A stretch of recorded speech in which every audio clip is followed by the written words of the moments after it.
بسم الله الرحمن الرحيم. هل أتاك حديث الغاشية؟ وجوه يومئذ خاشعة عاملة ناصبة تصلى نارا حامية تسقى من عين آنية ليس لهم طعام إلا من ضريع لا يسمن ولا يغني من جوع.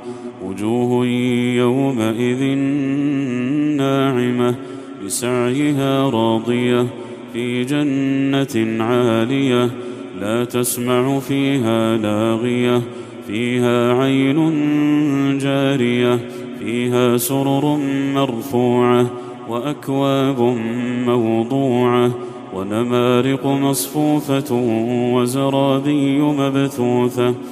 أفلا ينظرون إلى الإبل كيف خلقت وإلى السماء كيف رفعت وإلى الجبال كيف نصبت وإلى الأرض كيف سطحت.